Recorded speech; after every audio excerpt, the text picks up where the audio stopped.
Friends नमस्कार आपण मानू मोर चैनल इंडियन फ्लेवर को बहुत बहुत स्वागत जनाऊँगी।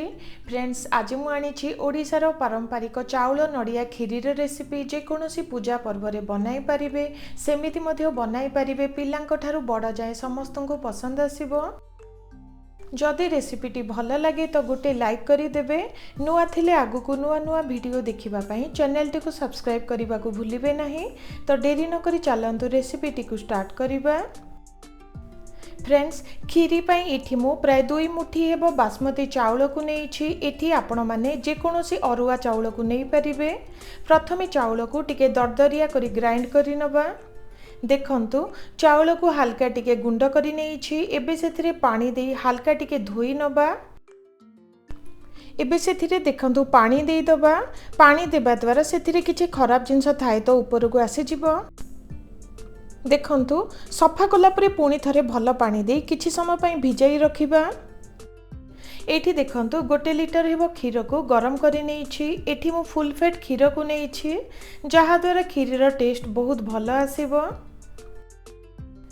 फ्रेंड्स देखंतु क्षीर फुटिबा को स्टार्ट कलानी। टिके बहलिया हैला जाए क्षीरर क्वांटिटी टिके कम हैला जाए क्षीर को एही परि फुटाई नबा।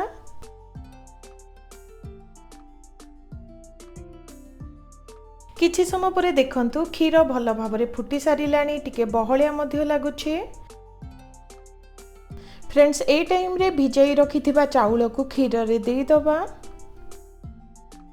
चाउल को क्षीर सह सिझीबा को छाड़ी दबा जहा द्वारा क्षीर सह चाउल भल भाबरे मिसी पारिबो। तार टेस्ट मध्य बहुत भल आसीबो।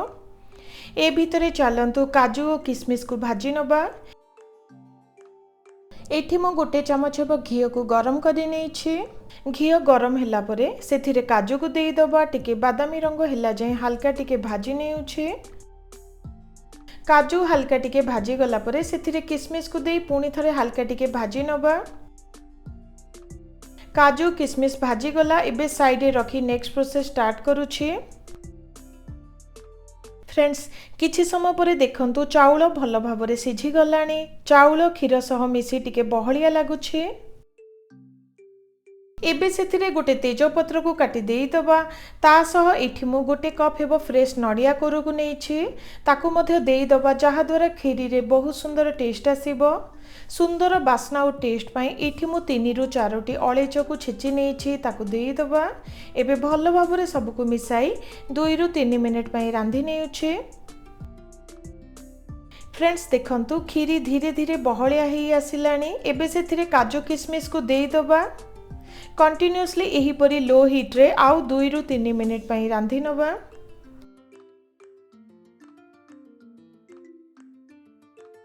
फ्रेंड्स खीरी पूरा पूरी बहलिया लागुछि। आगुरु चीनी ऐड कले खीरी टिके पतला होई जिवो तो टिके बहलिया हैला परे ही सेथिरे चीनी ऐड करिबा। एठी मु आधे कप हेबो चीनी को देउछि। चीनी को देला परे पुणी थरे 1 रु 2 मिनिट पाई रांधी नबा। फ्रेंड्स देखंतु केते सुंदर चाउल खीरी हमर रेडी हे गला। देखिबा को जेमिति खाइबा पाई मध्य बहुत टेस्टी होइछे। निश्चित ट्राई करंतु। केमिति लागिला निश्चित शेयर करिवे। रहुछि नमस्कार।